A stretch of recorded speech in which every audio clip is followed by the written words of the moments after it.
8:30 বজাত। 8:30 মান বজাত। হয়। তেতিয়া আপোনালোকে ক'ত কি কৰি আছিলে? মই ভাত খাই পেলাই টোপনি গৈ আছিলোঁ। ছোৱালীজনী মানে হঠাৎ উঠি পেলাই বাহিৰত ওলাই গ'ল। এতিয়া মই তাৰ বনীয়েকক কৈছোঁ নহয়, ইটো বাহিৰে উঠি পেলাই ক'লৈ গৈছে, টৰ্চ মাৰি পেলাই চাচোন। এই কোৱাৰ লগে লগে টৰ্চ মাৰি বাহিৰত ওলাই আহিলে ছোৱালীজনী গায়ব নাছিলে। ৰাতি মানে কোনফালে ওলাই গ'ল আৰু। ঘটনা কৰাৰ পিছত নাই, ঘটনা নকৰা আগত। আগতে তাই ঘৰৰ ৰুমৰ পৰা ওলাই গৈছে। হয়, তেতিয়া মানে আগতে পাগলী জাগলি কৰি ফুৰে যে, সেইটো কাৰণে মই ভাবিছোঁ অলপ শৌচ পেচাব কৰিব গৈছে হ'বলা। দৰ্জাখন মানে মই লক কৰা নাই। বুঢ়া বুঢ়ী দুটাই মানে শুই আছোঁ। বুঢ়ীজনী ব্লেংকেট উৰি পেলাই সি শুইছে, মই আকৌ গৰম লগাৰ কাৰণে খালী গাই শুই আছোঁ। সেই সময়তে বুঢ়ীজনীতো টোপনি গ'ল আৰু সৰু পোৱালীজনীও টোপনি গ'ল। মইহে মাত্ৰ টোপনি যোৱা নাই আৰু। গাটো খালে খাচলে কৰি থাকে, বেমাৰো লাগে। একদম বহি আছোঁ ওপৰলৈ চাই চাই। একদম পিছফালে দৰ্জাখন ঘংকে খুলি মানে একদম মাৰিছে ঘাপ আৰু। মোক মাৰিছে প্ৰথমত। তাৰপৰা সৰু ছোৱালীজনী ধৰিব আহিছিলে, তাকো হাতত উল্টা পুল্টা ঘপিয়াই দিলে। পিছত আৰু মই ইফালেতো তেজ ওলাই ফ্লেট হৈ গ'লোগৈ। মাকক মাৰি দিলে, পিছফালৰ পৰা সোমাই দিলে, ঘিউ চিউ ওলাই দিলে।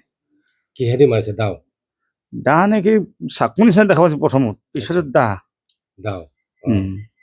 তাৰপিছত চেচে আৰু মাইক আৰু। আপুনি বেহুচ হৈ গ'ল? মই বেহুচ হৈ গ'লোগৈ। শুনিছোঁ তেওঁৰ মাথাটো কাটি একদম পুৰা 2 চেও কৰি কিনে লৈ গৈছে, হয় নেকি? সেইটো দেখা নাই আপোনালোকে? মই যেতিয়া নাছিলোঁ, মই চিধা লম আছিলোঁ তাৰ মোমাইকৰ ঘৰলৈ। মোমাইকৰ ঘৰত আপুনি দৌৰিলে? বলকচোন বোলো, আমাৰ ঘৰত ঘটনা এটা হৈছে। সৰু ছোৱালীজনী প্ৰথমত হ'লে মই সৰু ছোৱালীজনী মোৰ এই মাজু ছোৱালী ঘৰত ৰাতিত শুবলৈ গ'ল, তাৰ বায়েকৰ ঘৰত। ঘটনা কৰি যোৱাৰ পিছত আৰু তাই নাই আৰু? নাই। কি নাম তাইৰ? ৰ'বকচোন কথাটো কওঁ। মানে ঘটনাটো হৈ গ'ল। মই মানে এতিয়া ধুমধাম গৈছোঁ, তেজ একদম পুতৰাক বৈ গৈ আছে। ছোৱালীজনীৰ ঘৰত সোমালোঁ।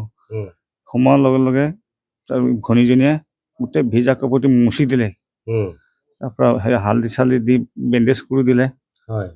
মামাৰ ঘৰত গৈ পোৱা মানে ফিউচাৰ উঠিবই নোৱাৰোঁ। আপুনি গম নাপায়? গম নাপায়। তেজে তাৰপাছত মামীয়ে ক'লে, মামী এই কথা নহ'ব, সিহঁতৰ ঘৰৰ মানুহক জনাই দে, হস্পিটেল লৈ যাব, মানুহটো মৰি যাব ৰাতিপুৱালৈ বুলি কোৱা হয়। উঠিবই নোৱাৰোঁ। এতিয়া খোজকাঢ়িলে লুটি খাই পৰি যাব বিচাৰোঁ। তাৰপিছত এনেকৈ কৰি পেলাই আৰু বিৰি চিৰি মাৰি বাপেকে জীয়েকে আৰু আকৌ আহি গ'লোঁ। পুলিচ কেইটামান বজাত আহিছে গম পায় নেকি আপুনি? পুলিচ মই নাজানো দিয়ক। আপুনি গম নাপায়? হয়, কেইটামান বজাত আহিছে খালি শুনা পাইছোঁ পুলিচ আহিছে বুলি। কিবা ৰোগ চোগ আছিল নেকি? ধৰক মানসিক ৰোগ ছোৱালীজনীৰ আগত? ৰোগ মানে তাৰ কিবা এটা বেয়া বস্তু আছে তাৰ গাত। কিবা বেয়া বস্তু গাত আছে? হয়। আগে পিছত তেনেকুৱা কৰে? আগে পিছে তেনেকৈ মানে কাটিটো নহয়। এই পাগল হৈ পেলাই কাকো মা নিদিয়ে, একো নিদিয়ে, মানে বহি থাকিব। যি চাব আপোনাক একেৰে চাই থাকিব।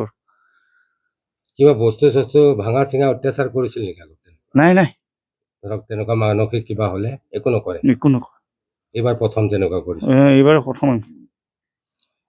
আপোনাৰ মানুহজনী মূৰটো ক'ত লৈ পাইছে বুলি গম পায় আপুনি? বাঁহ তলত বোলে। বাঁহৰ তলত পাইছে? গোটেই ৰাতিটো বাঁহ তলতে থাকিলে সি।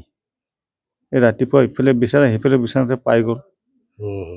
তথাপিও মাথাটো সি এৰা নাই। লগতে লৈ আছে? ইফালে ব্ৰাছ কৰি আছে আৰু ইফালে মাথাটো। কেইটা আপোনাৰ ল'ৰা ছোৱালী? মোৰ আপোনাৰ 6টা। 6টা ল'ৰা ছোৱালী? হয়। ছোৱালী কেইজনী? ছোৱালী 4জনী। ল'ৰা 3টা। 7টা মানে? হয়, 7টা। মুঠ 7টা? এটা পাহৰি গ'লোঁ। ল'ৰাকেইটা ক'ত থাকে? ল'ৰাকেইটা চব এটাতো থাকে বেংগলোৰ। আৰু 2টাতো আজি আহিছে কোঠিয়াতলি চাৰিআলিত থাকে তাৰ শহুৰেকৰ ঘৰত। 2জন কোঠিয়াতলি চাৰিআলিত? হয়। আৰু ছোৱালী কেইজনী? 2জনী ঘৰত? 2জনী ঘৰত আৰু 2জনী বোৱাৰী গ'ল আৰু। যিজনী ছোৱালী ঘটনা কৰিছে তাই পঢ়া শুনা কৰিছিল নে নাই? ক্লাছ 5লৈকে কৰিছিলে। তাৰপৰা এইটো বেমাৰটো ধৰিলে সি বাদ দিলে আৰু? জংঘলৰ ফালে লমাৰিব বিচাৰে, কোন নদী কিনাৰ ফালে লমাৰিব বিচাৰে। মই এৰাই দিলোঁ, পঢ়িব নালাগে তই, কেতিয়াবা ডাঙৰ ঘটনাই হওক কৰিবি। সৰুজনী পঢ়ি আছে। কিমানত পঢ়ে? আপোনাৰ 5ত। আপুনি কি কাম কৰে? খেতি কৰে নে চাকৰি আছে? কেতিয়াবা ট্ৰেক্টৰ চলাওঁ, কেতিয়াবা ঘৰৰ কাম কৰোঁ। দিন হাজিৰা আৰু? হয়। তেনেকে পোহপাল দি আছে পৰিয়াল? হয়। ছোৱালীজনীৰ নাম কি আছিলে? পূজা। পূজা কি লিখে? মালাং। আপোনাৰ নামটো?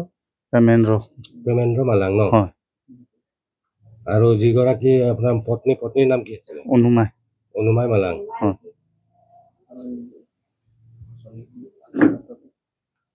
আৰু যিজনী ছোৱালী আপোনাৰ ধৰক এই আঘাত হৈছে সেইজনীৰ নাম কি আছিলে সৰু ছোৱালীজনীৰ নাম কি সুৰবি সুৰবি হয়